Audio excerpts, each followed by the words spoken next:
1966 when he landed a role on what would become one of the most popular TV shows of the decade, The Monkees. A hugely successful pop career followed, and over 40 years on, Mickey Dolenz is still showcasing his musical talent and is currently starring on the West End stage, aren't you? Yes, I love I a am. gentleman who stands up when I come over. Such a gentlemanly, lovely thing to do. Oh, thanks a lot. And you're a gent as well. See that, honey?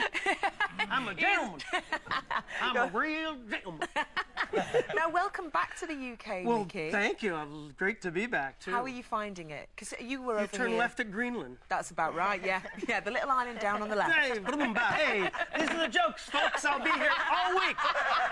Try the veal. Don't forget to tip your waitress. Jack sick. I love it here. I'm an Anglophile. I have been since I first came over in '66 or '7. In fact, I was driving through, Camden Town, and I've been to that Indian, and I've been this place. My first time was here was 43 years ago. Wow. Yeah. And it was only meant to be for 3 months originally, wasn't it? Oh no, I'm talking about right, the monkey right. period. That then in '67 when I came over for the big monkey press stuff and met the Beatles and did all that stuff 43 years ago.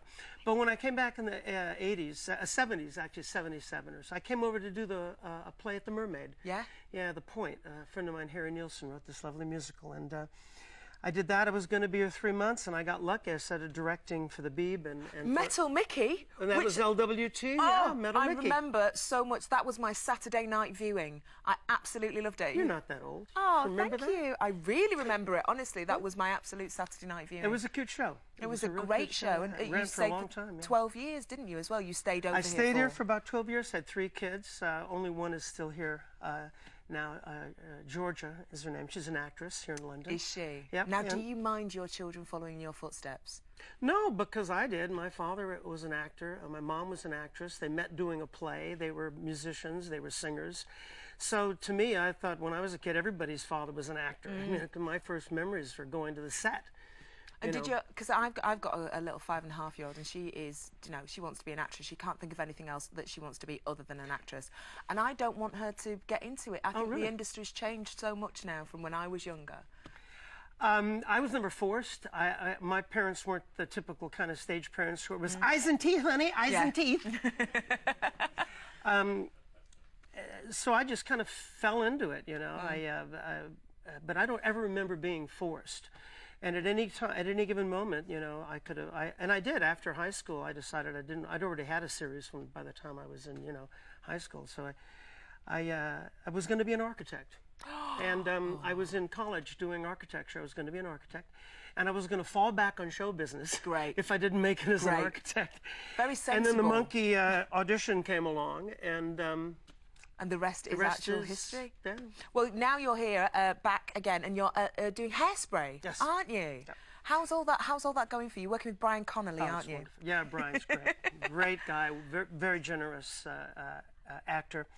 Tell us a little bit about Hairspray for people that don't know the story. It was based on a movie that was done back in the '80s, and it's about this little girl and her family living in Baltimore. And she wants to get on a dance show, and she's very overweight, and it's a little bit about discrimination and segregation at the time and in the States, but it's very funny, and it's the music's wonderful, great book, and great music and lyrics, and done very, very well, obviously, all over the world. And I'm very grateful and blessed to have been offered the role of Wilbur. And you saw that that photo of me as Wilbur. I'm the dad. Yeah. You're the dad.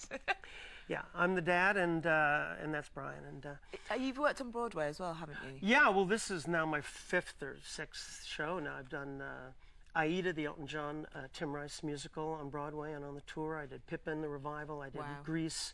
Do you have a preference? Happened on the way to the Forum. Do you have a preference of the shows? to the West End, to the Broadway? Is there a difference between them? Well, one's in England. And hey, whoa! Okay, no, I mean, it's... Do you find the audience is different? The sense of humor, of course, is slightly different. And I noticed that in this version of Hairspray, they've tweaked a couple of the lines to get the British sense of humor. Maybe a little bit more of a panto feel at times in a couple of moments.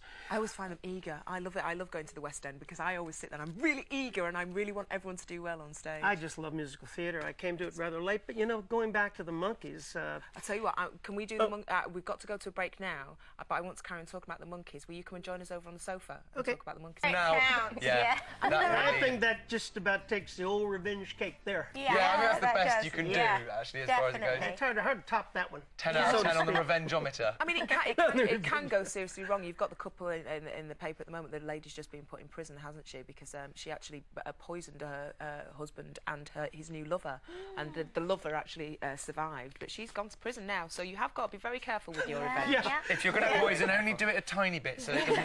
Don't get. Is that not what we're saying? There's not a point here. That's not the poison anyone. Never okay. All right. Do not try this at home. Back to the lovely Vicky Dolenz. Now, the Monkees. Yeah. When you first got the job, you got the job as the drummer. You couldn't actually drum, though, could you? No, I was cast as the drummer. I was a guitar player. My audition piece was Johnny Be Good. Chuck Berry tune on the guitar, but they had a lot of guitar players. And the auditions, funnily enough, were a lot like musical theater auditions. You had to sing, you had to play an instrument, you had to act, you had to improvise. A lot of it was weighted heavily towards improvisation and movement, and it went on for a long, long time. So they clearly had in mind they wanted everybody to... Did you... Sorry to interrupt. Sing and play. Did you walk in with your guitar and say, yeah, I'm a guitarist, and they went, perfect, we'll make him the drummer? Well, kind of. I mean, it went on for a long time. There was hundreds of kids, guys that were auditioning. And I'd already had a series, so I had a private audition. Darling. One that already had one series. So I didn't go for the cattle call. I had a private audition, and then a call back, and then another call back, and then in one of the callbacks I had to play, and like I said, I played classical guitar when I was a kid.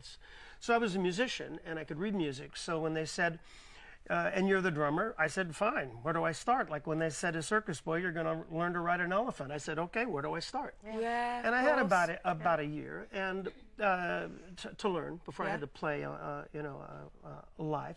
But like I say, I was a musician. I knew to read music, and I'd been in bands, and so I was familiar with it all. So I started taking lessons immediately, and like I say, I had about a year to learn. And I did. Pulled it off, and it became a very proficient drummer. Yeah, I can do what I do. Yeah. You know, I'm not a studio cat on guitar. I probably could do studio work, but on drums, I did what I had to do.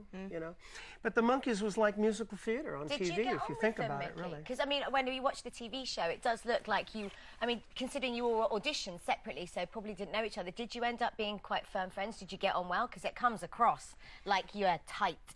Yeah, we were. I mean, that part of the, probably part of the audition process was the producers. I'm sure it was looking for chemistry between, you know, and unlike today where you have shows where the public votes, in those days, of course, it was all 2 o'clock in the afternoon on backstage somewhere. And it was just the producers looking for, you know, the Monkees were much more like the Marx Brothers than the Beatles. Everybody makes the comparison to the Beatles, but it really wasn't like the Beatles. It was much more like the Marx Brothers. The Monkees was a television show about this imaginary group that lived in this imaginary beach house and wanted to be the Beatles.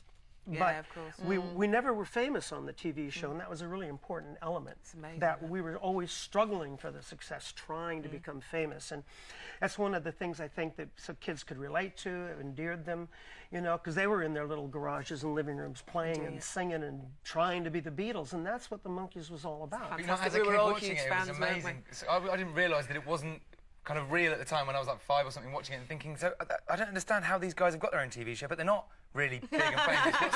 What's going on there? I love it though. Amazing. It's funny, the story ends up being like Pinocchio really becoming a little boy. Or that movie Galaxy Quest, I don't know if you ever saw that, with Tim Allen. Oh God, sorry, I just got something in my ear then, sorry. Sorry about that, I interrupted you, carry on, sorry. No, that's all. The Monkees was, then all of a sudden we were on the road, we were performing live in front of thousands and thousands. It's like Pinocchio becoming a real little boy. Oh, there we go. It's an interesting story. It is an amazing story. Would you write a book? I wrote an unauthorized autobiography once. Right. You That's wrote right. it. Wouldn't it be you Unauthorized authorised autobiography. Right, okay. It's a joke. These are the jokes, folks. Hey, like batting. Brilliant, thank you so much for coming. So you're on at the Shaftesbury until the 28th of March. Hairspray till the 28th. Hairspray, Come by. perfect. Everyone come and see.